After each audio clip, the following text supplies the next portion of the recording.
El gobernador de Hidalgo, Julio Menchaca, presentó un catálogo de propuestas a la virtual presidenta de México, Claudia Sheinbaum. ¿Cómo le irá con esto al Estado? Además, está por definirse en Hidalgo la representación proporcional de las bancadas partidistas para la siguiente legislatura. ¿Nuestro Estado tendrá sobrerepresentación morenista?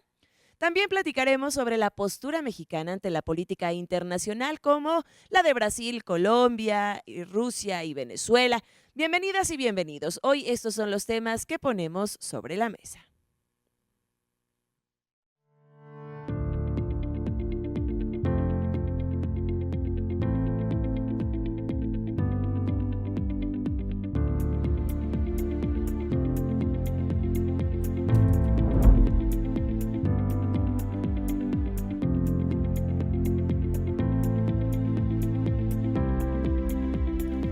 ¿Qué tal? Bienvenidos y bienvenidas a Sobre la Mesa. Gracias por estar con nosotros en una edición más. Como siempre es un gusto poder saludarles y extenderles la invitación para que nos acompañen en esta hora de análisis, de debate, de opinión. Quédese por favor porque hoy además tenemos invitadazos de lujo. Así que acompáñenos para que les demos la bienvenida de entrada al doctor Santiago Nieto Castillo, hoy en calidad de analista, pero que seguro usted ubica bastante bien luego de que ejerciera durante algunos meses, pues como encargado del despacho de la Procuraduría General de Justicia aquí en el estado de Hidalgo, a quien recordamos con mucho cariño y que bueno, agradecemos el que luego de estos meses de mucho trabajo, pues se dé el tiempo de poder visitarnos. ¿Cómo está, doctor? Muchísimas gracias, muy contento de estar con ustedes aquí sobre la mesa. Gracias por acompañarnos. Interesante será seguro poder escuchar sus opiniones respecto a los temas que tenemos hoy. Además, agradecemos también la presencia de Miguel Serna, comunicador y periodista hidalguense, de este lado, del lado derecho. Bienvenido Miguel. Gracias, Mara, pero sobre todo usted, gracias por permitirnos entrar a sus hogares a través del grande de la televisión, el 12.1 de Radio y Televisión de Hidalgo. Gracias por acompañarnos. De este lado agradezco también la presencia de Jorge Correa, director editorial de La Jornada Hidalgo, siempre con opiniones interesantes, gracias a esta amplia experiencia que tienes en los medios de comunicación. Un honor siempre tenerte por acá, Jorge, bienvenido. Muchas gracias a todos aquí en la mesa y también allá a todos en casita.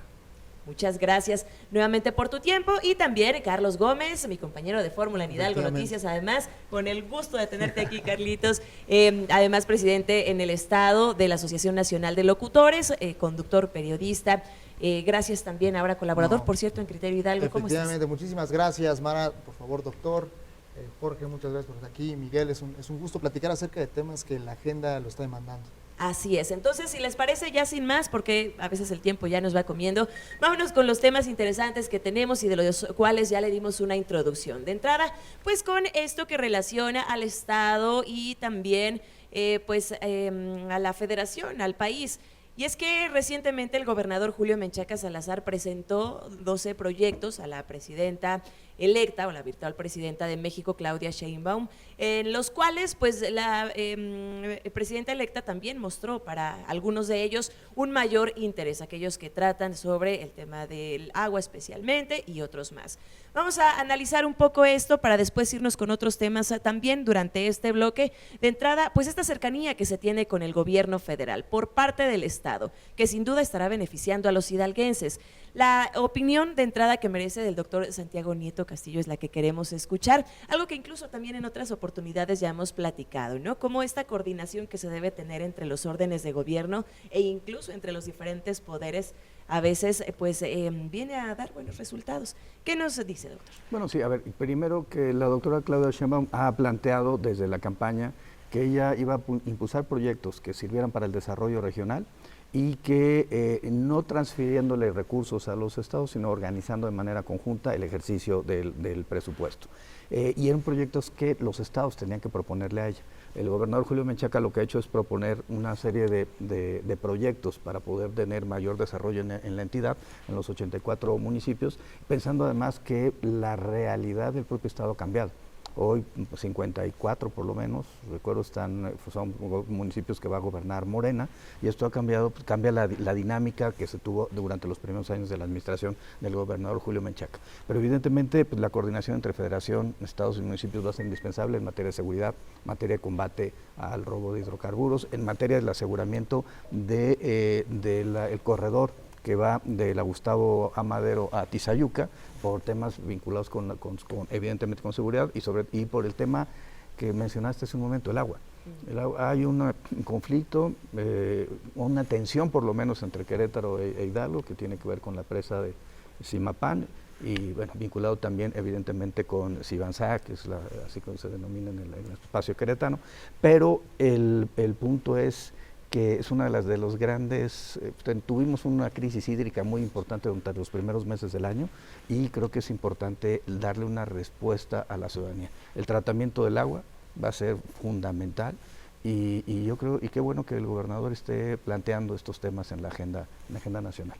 Así, la doctora también ya ha hablado del desarrollo del tren México-Querétaro, del tren hacia Guadalajara y de Guadalajara hacia el norte. Entonces vamos a tener un sexenio, yo creo que de mucho dinamismo y muy buena coordinación por todo lo que se está reflejando en este momento. Sí, que vaya, dentro de estos 12 proyectos y de un poco lo que menciona, doctor, resumiendo lo que se presentará a la futura presidenta, pues son temas como de infraestructura carretera, ferroviaria, eléctrica, el hospital de Tizayuca incluso también viene dentro de los temas. Por acá, Jorge, ¿tú qué nos dices respecto a esta presentación? ¿Cómo se pudo notar que lo llegó a tomar la doctora Claudia Sheinbaum? ¿Habrá el apoyo para el Estado en este sentido?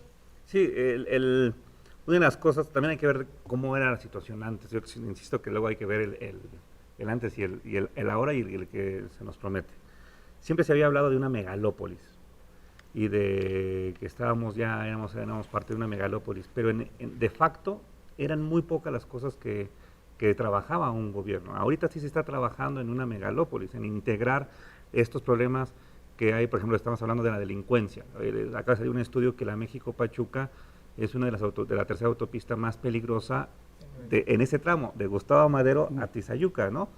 Entonces, para trabajar en eso, ya no se puede trabajar por estados, ya no se puede dotar dinero antes, como se llama, de seguridad por cada estado. Se tiene que hacer algo conjunto y se tiene que trabajar ya como una megalópolis, como entre gobiernos, ¿no? Entonces, eso está muy bien. El hospital de Tizayuca, pues el hospital de Tizayuca es muy importante porque no solamente va a servir a Tizayuca, va a servir también a las áreas alrededor de Tizayuca, que es un área muy importante y una densidad de población muy fuerte. El problema del agua, pues es que ya el agua no es del Estado, es de la nación, ¿no? Entonces tenemos que cambiarnos esos paradigmas. Estás hablando del problema con Querétaro, pues es que tenemos que ver cómo solucionamos los problemas de agua. Aquí en Hidalgo es curioso porque tenemos parte del agua de Hidalgo se va a una hidroeléctrica. El agua limpia de Hidalgo se va a una hidroeléctrica para generar electricidad, y las aguas negras las ocupamos para riego, ¿no? Entonces, hay que ver esas paradojas que han sido a través de la historia, y que ojalá, o sea, que estos proyectos que se están planteando, este cambio, esta sinergia que se está dando entre gobiernos, es para que se puedan hacer las cosas bien, para que tengamos una mejor calidad de vida y para que al final pues tengamos orden en estos estados que coincidimos en esta parte. Entonces, a mí se me hace muy positivo que se hayan trabajado, que se hayan presentado, y sobre todo que estén de acuerdo, pues sobre todo 4 personas. Primero, pues, la presidenta, ¿no? Porque la presidenta es la más importante, pero sobre todo la jefa de gobierno, la gobernadora del Estado de México y el gobernador de Hidalgo, Julio Menchaca. Al estar de acuerdo todos y ser de un mismo partido, se trabaja hacia el mismo rumbo. Y más porque también Hidalgo, especialmente en estas zonas, pues ya estamos prácticamente dentro de un mismo círculo, ¿no? Y que si no se trabaja coordinadamente, pues sería un caos definitivamente, no solamente en estos temas, sino en muchos otros, como seguridad, como ya lo comentabas y demás. Bueno, cediendo la palabra ahora a Miguel, porque además más adelante también hay otros temas también que quisiéramos analizar respecto a las decisiones que ha tomado Claudia Sheinbaum.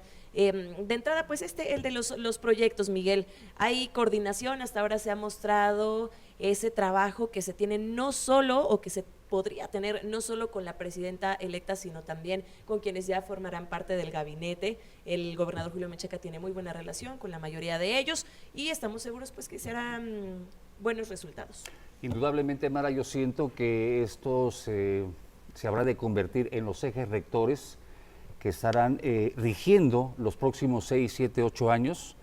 Es un trabajo conjunto el que se ha hecho, hay ideología de un solo color, de un solo partido. Siento que eso va a ser factor determinante para que Hidalgo, que está inmerso en esa megalópolis, pueda subsanar, pueda enfrentar, encarar todos esos problemas que tienen que ver con la seguridad, que tiene que ver con la cuestión del agua, aunque digo, compartimos una presa con el estado de Querétaro, el río Moctezuma, que es un límite natural también, pero que invariablemente creo que son temas que no se han tocado en las administraciones anteriores, y hoy, de cara a lo que es el futuro, creo que Hidalgo tendrá un futuro realmente promisorio.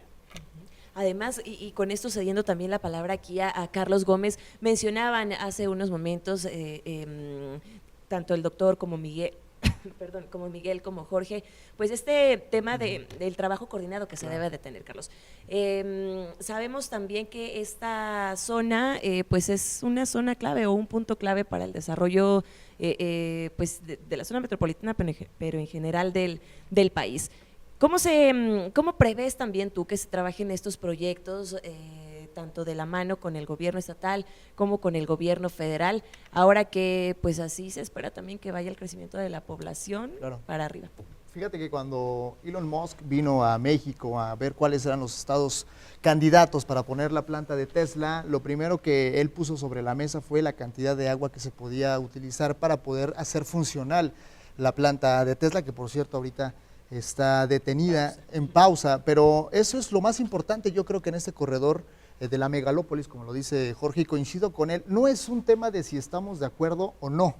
Yo lo veo más el tema de que es una necesidad. Hoy en el Valle de México hay una gran carencia de este vital líquido, y en Hidalgo pues se han hecho los estudios donde nosotros contamos con ese servicio. Como lo dice Jorge, no es de carácter estatal, es un recurso federal, y hoy si esa va a ser la fórmula o el medio para que comience el desarrollo económico, está perfecto. Digo, nos parezca o no nos parezca, es una de las opciones, y creo que hoy los gobernadores, los primeros del Ejecutivo, lo han decidido así, y si se va a caminar por ese rumbo tiene que estar bien sustentado. Y lo mismo sucede con el mando coordinado que debe haber de seguridad, de salud pública. También ahora lo vemos con educación. Tiene que haber un engranaje, una política pública que permita que haya ese desarrollo económico, y que con eso vayan creciendo los estados, con eso que vaya creciendo el estado de Hidalgo. Entonces, me parece que no habíamos visto de esa manera. Hace 5 días el gobernador del estado estuvo con la doctora Claudia Sheinbaum, estuvo hace un mes. En sí, ya están trabajando, y creo que después de ver quiénes son los representantes de cada una de las instituciones federales del próximo gabinete de Claudia Sheinbaum, es esperanzador ver lo que se puede hacer en el estado. Así es, bien. Muchísimas gracias, Carlos. Vámonos ahora con otro tema, como se lo anticipaba, que al final van de la mano, las decisiones que se están tomando ya previo a que tome posesión la presidenta Claudia Sheinbaum. Y es que recientemente, en esta semana, justo el pasado lunes 12 de agosto, dio a conocer que será una mujer quien tome la dirección de la Comisión Federal de Electricidad, un hecho que es histórico, así como el que sea una presidenta la que vayamos a tener ahora en nuestro país. De eso vamos a platicar al regresar de la pausa, así que quédese con nosotros. Todavía no tenemos pausa. Ok, es que había entendido, como me cambiaron la cámara, había entendido eso. Bueno, entonces vámonos con este tema justo, el tema de pues la presentación que se diera ahora de la nueva directora de la Comisión Federal de Electricidad, que es Emilia Esther Calleja Alor. Pues ahora, frente a los medios de comunicación, Claudia Sheinbaum dio a conocer esta noticia, y bueno, pues es sin duda un hecho histórico. Doctor, desde el punto de vista también incluso político, ¿qué tanto está marcando a la historia de nuestro país el tan escuchado es tiempo de las mujeres? Sí se está dando y ya lo estamos viendo. Sí, a ver, creo que primero había que hablar del gabinete en su conjunto. Yo veo que el gabinete es un gabinete técnico, hombres y las mujeres que están siendo designadas por parte de la doctora Claudia Sheinbaum conocen a profundidad sus materias. Raquel Buenrostro, los temas de función pública, Marcelo Ebrard, por supuesto, ya le tocó la negociación del TEMEC, ahora la renegociación.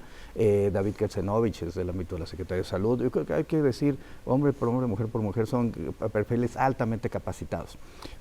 Bueno, Luz Helena, al final del día es una persona de toda la confianza de la doctora Claudia Sheinbaum, fue su secretaria de Finanzas y ahora está encabezando Energía. Y era natural de una forma o de otra que nuestras dos empresas pues, más importantes y más vinculadas con el sector energético, CFE y Pemex, pues, tuvieran una presencia de personas en los puestos de mujeres en los puestos directivos. Creo que el tema de la igualdad sustantiva lo ha planteado la doctora Claudia Sheinbaum, es avanzar de la igualdad formal, ser iguales ante la ley, a una igualdad sustantiva que es una igualdad de oportunidades. Y eso pasa, por supuesto, por cumplir con la disposición de nuestro artículo 35 constitucional que establece la paridad. El 41 establece la paridad en postulación de candidaturas, el 35 la paridad total. Y esto implica paridad en todos los ámbitos, en todos los órdenes de gobierno, en todos los niveles. Y creo que y hay que darle un argumento adicional. En caso de la maestra Calleja Alor, es una técnica, una persona especializada, viene del ámbito de la CFE, no es una política que se ha incorporado a un espacio de administración, es una persona técnica que conoce su área y eso es lo que hay que aplaudirlo mucho. Yo quisiera hacer un paréntesis y creo que esperemos que… De la pausa, ok, ¿te parece si ya regresamos con los comentarios que tienen ustedes? Tenemos ahora sí que irnos rapidísimo al corte, pero ya volvemos con más de este análisis que hacemos aquí en Sobre la Mesa, no se vayan.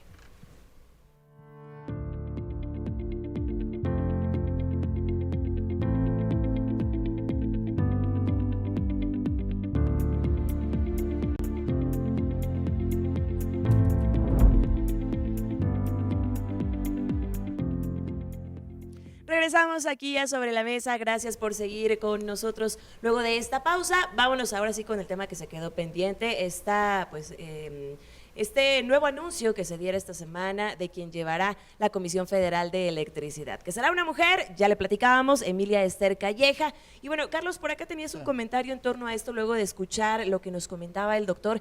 Creo que sí, estamos más allá del tiempo de las mujeres, en el tiempo de la paridad y de realmente… que sean personas capaces, independientemente del género, personas capaces y con el perfil. Es justamente a lo que iba yo a mencionar o iba a instrumentar mi comentario. Yo creo que si empezamos a dejar de lado el tema de la igualdad o de ese tema, lo que debemos empezar a sumar es que sea gente capacitada. Aquí en Hidalgo tuvimos igual ya un gabinete que intentaba ser paritario y una de las importantes políticas fue de las que ahorita están siendo investigadas. O sea, no tiene nada que ver el género, tiene que ver la capacidad. Hoy vemos un gabinete que además de ser paritario, donde la doctora Claudia Sheinbaum encontró perfiles que permiten competir para poder estar al frente de estas dependencias y que además van a sumar, pero lejos de esos no bajan de las maestrías, doctores, investigadores de la UNAM. El caso de Marcelo Ebrard, ya él estuvo en las negociaciones del TECMEC y qué mejor, en Estados Unidos, en el magisterio de la función pública o de la economía, es prácticamente quien se encarga de ver las relaciones internacionales. Hoy adaptamos ese modelo y tenemos a un experto en la materia que va a encargarse del desarrollo económico porque ya conoce cómo son los tratados internacionales, ¿no? ¿Será entonces, Jorge, que ya como sociedad tenemos o dimos ese paso de evolución, de pues no pensar en el género o de realmente ver quién tiene un perfil para poder llevar pues una institución o en este caso… Sí, no, para mí yo creo que estamos a años luz de poder tener eso. Yo creo que los espacios para las mujeres son muy importantes. Yo creo que lo que se refería a Santiago Nieto es decir que está poniendo a las personas indicadas, pero también está haciendo, está dejando entrar, o sea, más bien, está poniendo a las mujeres capacitadas en ciertas posiciones de poder, y en eso está llevando muy bien a esta parte de género, ¿no? Okay.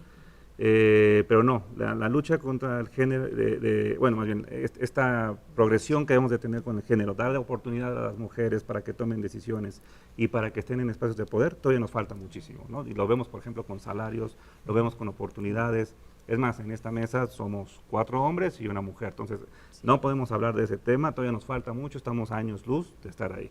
Lo que sí se agradece mucho es que Claudia Sheinbaum es una presidenta científica, una presidenta que en estas partes estratégicas que son como empresas de energía, ponga a mujeres capacitadas para poder hacer ciertas transiciones. Una de las cosas que siempre se le criticaba a la oposición, a López Obrador, era Manuel Bartlett. Y si vemos los últimos 3 o 4 presidentes de la CFE han sido un poco cuestionables. Ahorita es un paso enorme, porque estas 2 empresas son las piedras, o pueden ser piedras angulares para el desarrollo económico de México. Imagínense este país sin electricidad, sin generar nuevas formas de de traer electricidad con todo lo que se viene, con el nearshoring, con todo lo que se va a requerir y necesita gente capacitada. Y estas mujeres están capacitadas, ¿no? Entonces, qué bueno que yo aplaudo esta porción, que no fue nada más por darle el lugar, por darle un espacio a una mujer, Por ser mujeres. sino más bien son mujeres capacitadas, están ahí, qué bueno, y yo aplaudo mucho esa situación. Qué bueno que la CFE, en lugar de meterse en un asunto político, lo están llevando a un asunto técnico, que es donde ahí necesitamos para acelerar el progreso del país. Bien, muchísimas gracias. Miguel, por acá también nos falta tu punto de vista. Mira, yo siento, Mara, que estamos años luz, coincido con Jorge, el doctor Santiago Nieto, que ha estado jugando en ambos lados del mostrador, conoce perfectamente Hidalgo, Querétaro, no se diga. Yo le preguntaría, doctor, si también nuestro país, nuestra entidad, su entidad, Querétaro, estaría en la facultad de poder incorporar lo que es la energía eólica. No hemos visto parques eólicos tampoco aquí en nuestro país, como en el caso de una Europa, en España, en Francia, Dinamarca, lugares. Digo, aquí Hidalgo, la fuerza eólica es tremenda completamente. Usted conoció nuestro estado. Sí, a ver, yo creo que plantas, por un lado plantas fotovoltaicas, es decir, tener energía solar, y por otro lado la energía eólica, es decir, estas aspas que finalmente generan electricidad en las zonas donde tenemos alta corriente de aire, creo que es algo absolutamente valioso, posible, y que forma parte de lo que está planteando la doctora Claudia Sheinbaum. Ella desde la campaña planteó que íbamos a ir sobre el tema de las energías renovables, y más allá del fortalecimiento de CFE y de Pemex, que fueron digamos, el argumento central de la administración del presidente López Obrador respecto a energía. La idea es que sí necesitamos crecer, y eso implica que los particulares van a tener que estar cogenerando o autogenerando energía. Pero a diferencia del sexenio de Peña Nieto, que fue una de las cosas que se protestaron en su momento, que no pagaban, utilizaban los mecanismos de transmisión de CFE para transmitir su electricidad y no lo pagaban. Hoy en día pues lo tienen que hacer, lo tienen que pagar. Y creo que si hoy el 54% de la energía es una energía que proviene de CFE, esto lo único que va a pasar es que va a ir aumentando la cantidad de personas que desde el sector privado produzcan energía, y evidentemente pues hay que seguir fortaleciendo a CFE para que siga teniendo esta presencia, esa fortaleza. ¿Qué necesitamos? Vamos a recibir unos 50,000 millones de dólares de inversión extranjera directa vía el nearshoring. En 2023 tuvimos 30,000 millones de dólares. Se calcula que no va a ser el doble, pero va a tener un 40% más. Duplicando. Entonces, creo que, pero para que eso ocurra, pues como decía hace un momento Jorge, pues necesitamos energía. Y creo que esa es la ruta. Hay en Tamaulipas, sí, pero ahí a mí la parte donde a mí no me gustó es que estaban vinculados con temas de corrupción. Porque se pusieron arriba en los ranchos de Cabeza de Vaca y su sector cercano. Aquí la idea pues, es que se haga fair play y que se... Juego limpio. Y que se refuerce a la CFE. Digo, es un instituto que históricamente ha sido muy lastimado. Lo vimos apenas esos resentimientos en la administración pronta de Andrés Manuel López Obrador, ¿no? Con esos apagones y la cantidad de dinero que se le tiene que meter a las plantas tratadoras de energía, ¿no? Y el robo. También sufren mucho de robo.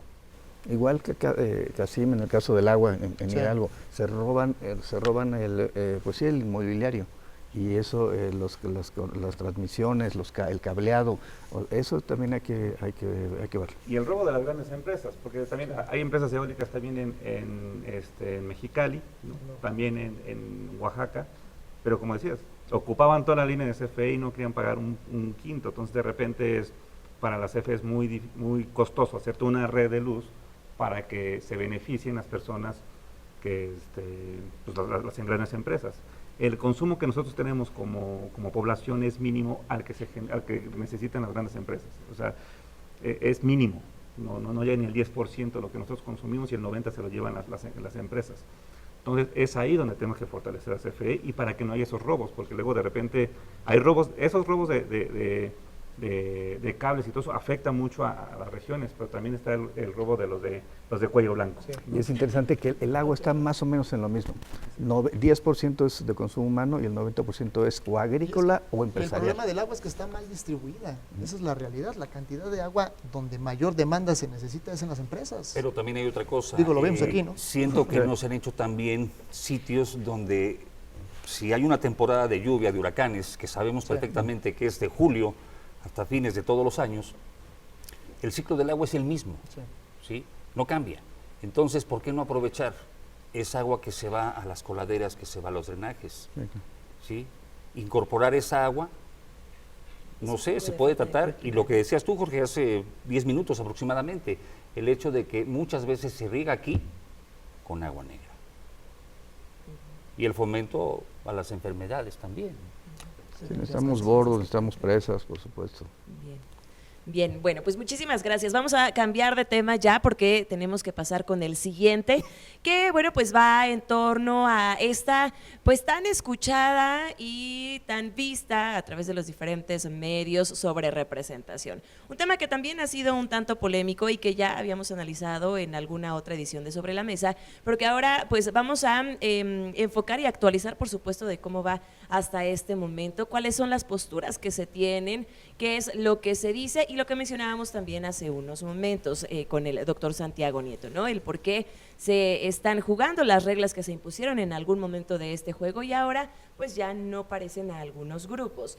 Vámonos con esto e incluso aterrizarlo en los temas locales, porque ¿qué va a pasar en la Cámara Baja? También habrá sobre representación de Movimiento Regeneración Nacional o ¿qué pasa realmente con este tema? Entonces, bueno, de entrada ahora me gustaría iniciar contigo, Jorge, para que nos des esta perspectiva desde también los medios de comunicación. Se habla de una supuesta sobrerepresentación, pero ¿cómo fue también que se empezó a correr ese rumor luego de que ya han salido a aclarar que no es así, que la representación es legítima? Sí, es curioso porque esta ley no se ha cambiado desde Cedillo, ¿no? Bueno, no, más bien, desde la ley electoral posterior. Entonces se hace este cambio, pero ya han pasado varias legislaturas con este modelo, ¿no? Entonces ahora es cuando ya sale el tema de la sobrerepresentación, ¿no? Pero si nos vamos a sexenios pasados y así, nunca se hablaba de este tema. Entonces, es curioso que ahora las reglas están mal porque sí aplican a Morena, pero cuando le aplicaba al PAN o al PRI no había ningún problema, ¿no?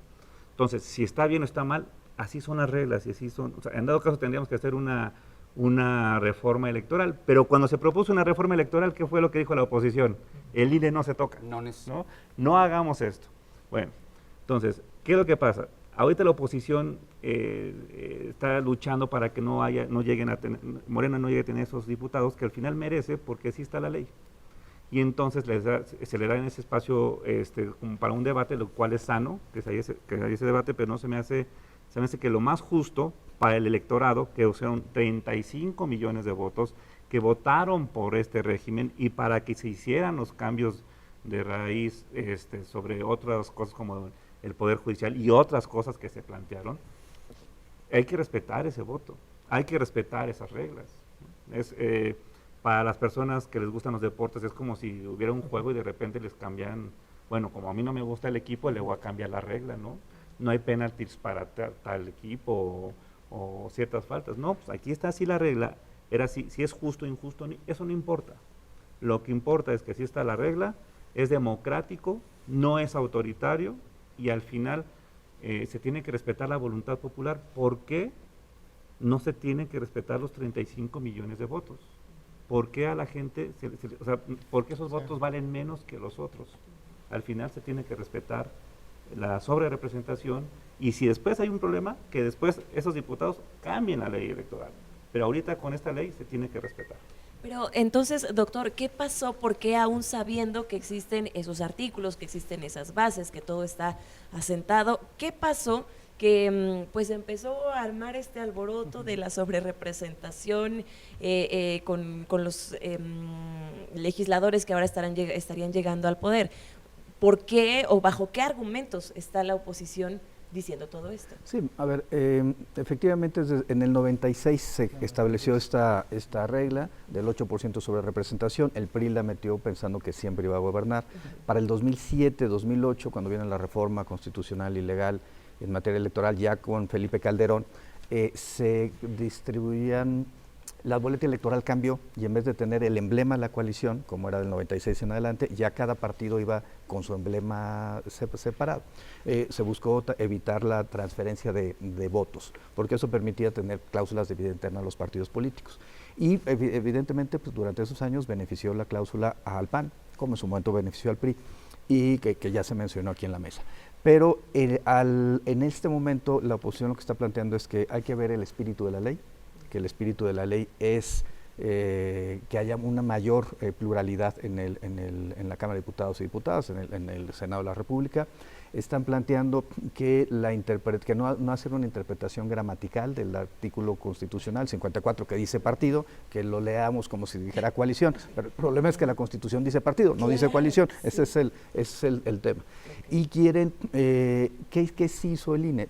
La afiliación efectiva, señalar si alguien era del Verde Ecologista y lo lanzó de candidato Morena y ganó en un distrito, pues no se lo puedes quitar a Morena, aunque fuera en realidad del Verde Ecologista, pero si pero sí puedes afectar la lista de representación proporcional para que todos los candidatos del Verde sean del Verde, los del PT, los de Morena de Morena. Y eso va a generar algunos ajustes, pero manteniendo el mismo número de diputados y diputadas, que van a ser, que calcula 360 por ahí, diputados y diputadas de la coalición. Más de casi 30 votos, un poquito menos de 30 votos, o un poco más, de los 334 votos que se requieren para la reforma constitucional.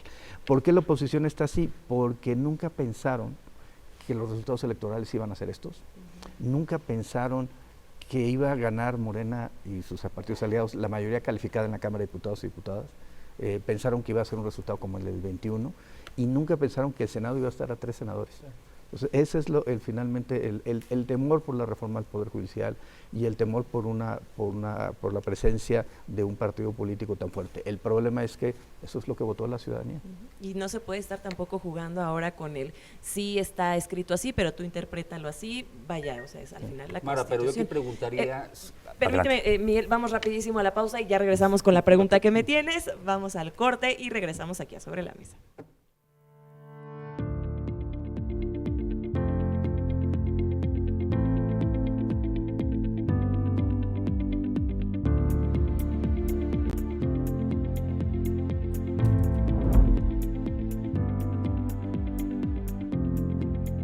Así de rápido regresamos aquí a Sobre la Mesa y bueno, pues vamos a ceder la palabra ahora a Miguel Serna, que como ya lo escuchaban, tenía por ahí una cuestión pendiente, una pregunta, luego de escuchar lo que nos compartía el doctor Santiago Nieto. ¿Qué pasó, Miguel? Yo no recuerdo, Mara, Jorge, Carlos, señor doctor, que algún medio de comunicación o que algún gobierno se haya dado a la tarea de que el grueso de la población conociera perfectamente los lineamientos que marcan los 166 artículos de nuestra Constitución. Sí, entonces creo que aquí hay un pleno desconocimiento de parte de... Coincido con usted en que el PRI jamás llegó a pensar que pasaría esto, lo he dicho en emisiones anteriores, es un hágase la voluntad de Dios en las huellas de mi compadre. Entonces yo siento que ese desconocimiento es lo que está también afectando y si lo hizo el PRI, y también coincido contigo, Jorge, ¿por qué no seguir jugando con las reglas que se tienen hasta este momento, aunque sean interpretativas, señor doctor? Sí, a ver, se puede interpretar, pero la interpretación ha sido consistente. Y la Sala Superior del Tribunal Electoral, ya en este proceso electoral, validó el acuerdo del Consejo General del INE, que establece la distribución por partido y no por coalición. Entonces ya, digamos, cambiar las reglas del juego a medio juego, sobre la marcha, pues me parece que afecta al principio de la certeza. ¿No? Que si la ley es interpretativa, pues entonces está mal puesta, ¿no? Tendría que reformarse. Y algo que estamos igual dejando de lado, que era lo que platicábamos ahorita en la pausa, la separación de Mario Fabio Beltrones con el PRI y además la fuerza política que ocuparía el Partido de Revolución dentro de la Cámara de Diputados, porque incluso partidos que tuvieron menos votados o menos candidatos que van a entrar por la vía de sufragio van a tener mayor fuerza política o mayor músculo dentro de la Cámara de Diputados y el PRI pasaría a ser a la tercera o la cuarta fuerza política. Creo que por ahí también viene ese enojo y ese desquite por querer modificar la ley, ¿no?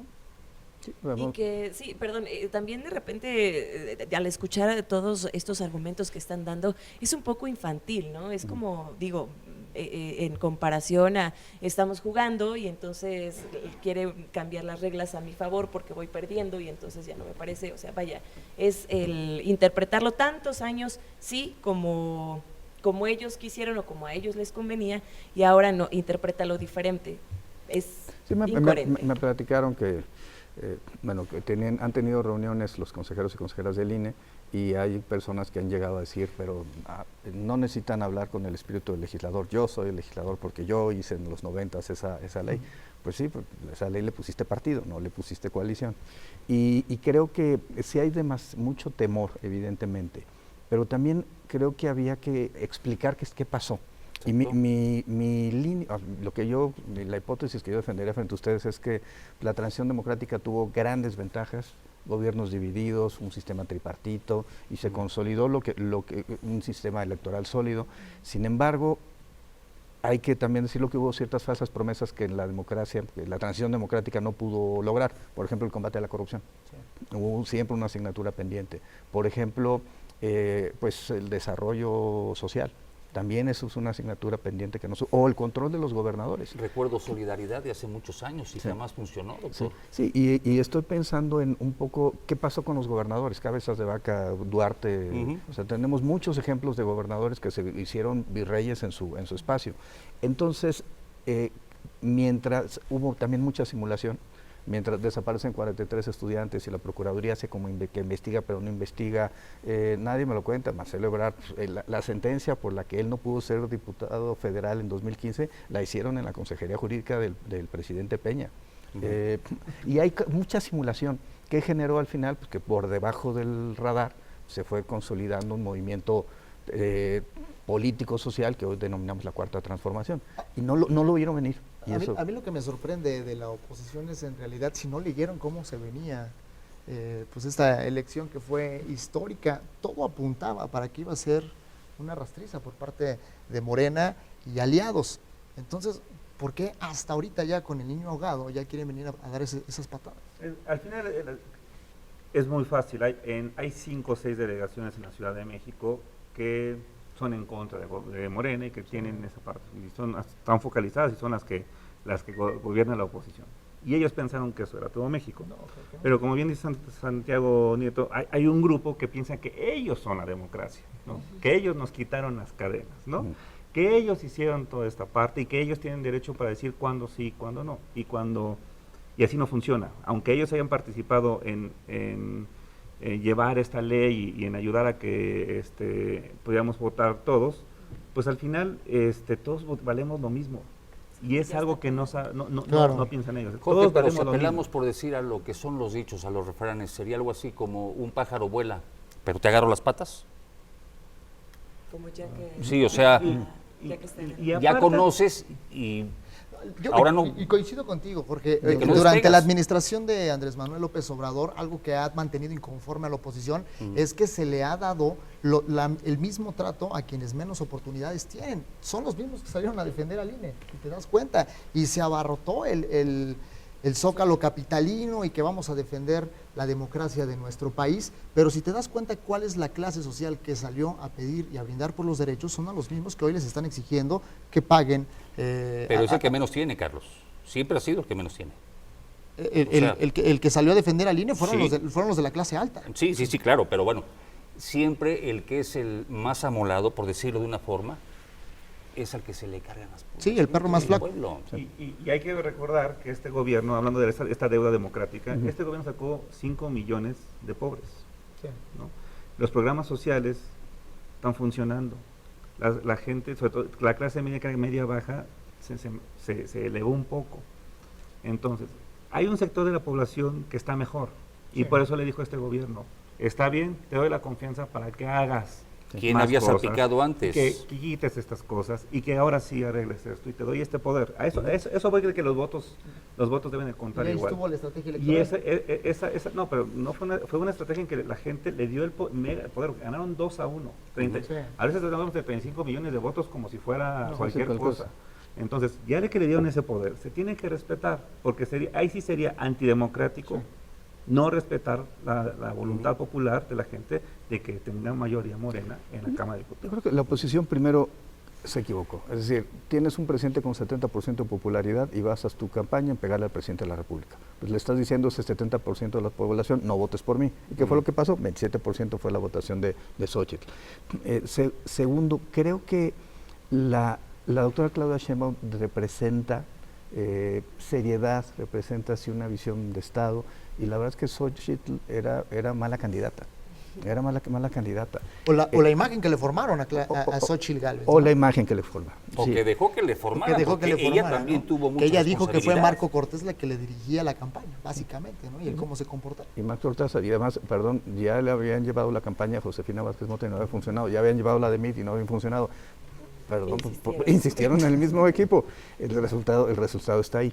Pero yo creo que coincido en que, pero que no solamente la clase baja votó por Morena, sino las clases medias. Esos 35 millones de personas, casi 36, no podrían contabilizarse sin las clases medias votando también por Morena. Sí, mucho en la medida en que las personas reciben un apoyo de manera directa, y es algo que no existía en el pasado. Es que nadie había salpicado antes, doctor, perdónenme que lo diga así, porque vimos infinidad de sexenios, infinidad de ejercicios, y nadie veía a la gente provecta, a los ancianos, a los niños en este caso, dar una beca a un estudiante realmente como debe ser. Y hoy sí lo hay, y se le da continuidad.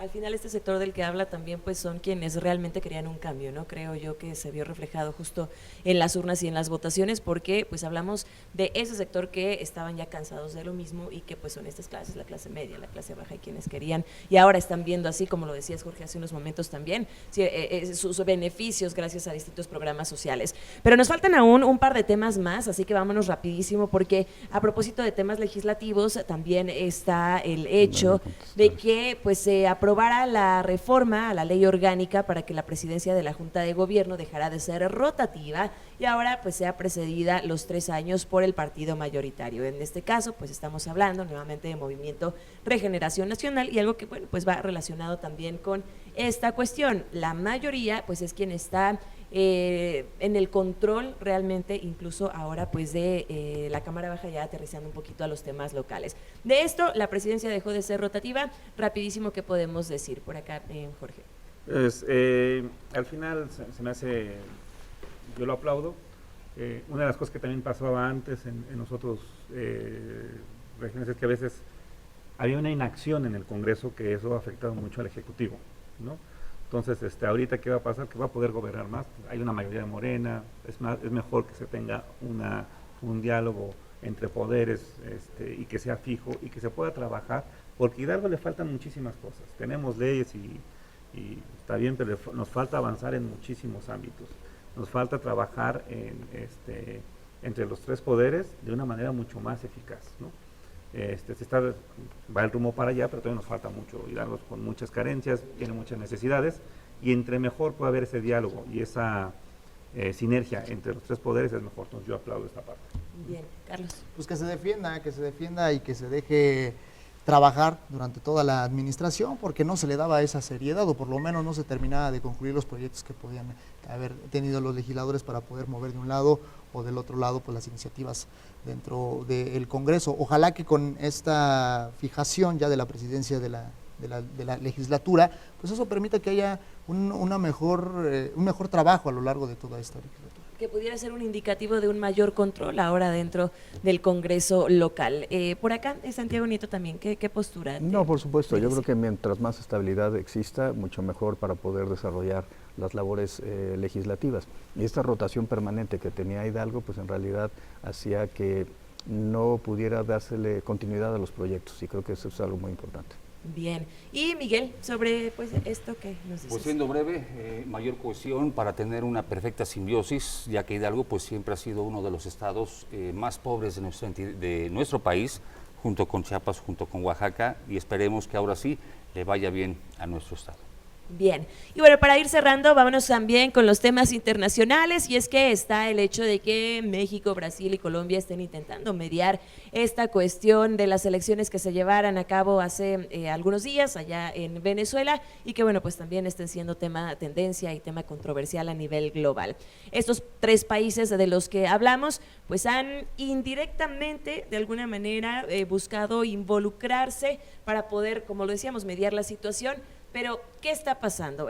Por acá, Carlitos. Híjole, vemos dos caras de la moneda completamente diferentes. Si estamos hablando de la política internacional, la seriedad que le están dando a la elección de Venezuela, a ver a Maduro pues ya de plano cantándose peleas con Milei, con Elon Musk, y por otro lado pues ves la diplomacia de México que también la criticas, ¿no? Al invitar a Vladimir Putin a la entrega de la constancia de la presidenta electa Claudia Sheinbaum a la toma de protesta, pues habla de la diplomacia que busca, y también eso también te dice cuál va a ser el eje con el cual va a trabajar la administración durante los otros 6 años, que no es dividir la política internacional, sino es que haya acercamiento, y además de que lo dijo muy bien la doctora, ¿no? Es justamente ese trato que se debe tener, ese tacto diplomáticamente con todos los países. Bien. Jorge.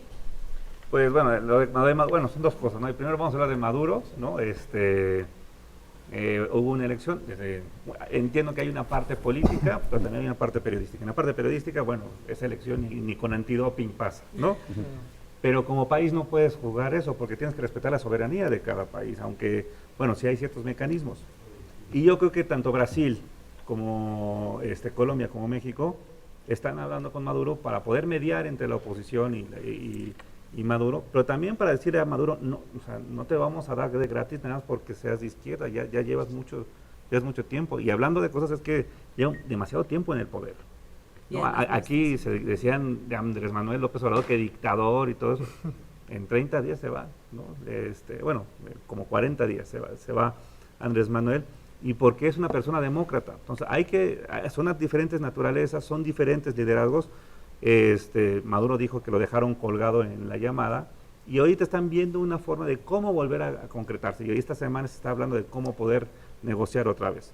¿Qué es lo que están diciendo? Yo creo que Lula, es una hipótesis mía, sí. Lula, el presidente de Colombia, y Andrés Manuel, es que le están diciendo, vamos a respetar tu soberanía, pero tienes que hacer estas cosas para garantizar esta parte, porque a nadie le conviene tener a una Venezuela pobre, con más de 2 millones de venezolanos por todo el mundo que han tenido que salir de su país porque no tenían nada. Ya son 8 prácticamente, Jorge. Ya son 8. Perdón, sí, 2 millones en los últimos, en el último año que salieron, bueno, según algunos datos, ¿no? Claro. Que salieron 2 millones de la pandemia para acá, era que estaba en esa parte.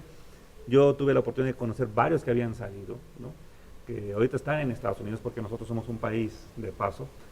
Y la situación realmente era precaria, entonces hay claroscuros ahí, y creo que una cosa, que si hay gente de izquierda que puede defender algo, es la democracia. Pero la izquierda, ¿no?, está dividida. No, más bien los que están divididos son los de enfrente. ¿Sí me explico? Sí, más bien, yo digo que ahorita lo que se tiene que hacer, yo creo que están actuando bien en unirse 3 países que son líderes en Latinoamérica, y en poder poner las reglas de cómo va a ser este trabajo de un nuevo bloque. Y a mí lo que me gusta mucho de esta parte es que México esté volteando hacia abajo. Siempre nosotros volteamos hacia arriba, ¿no?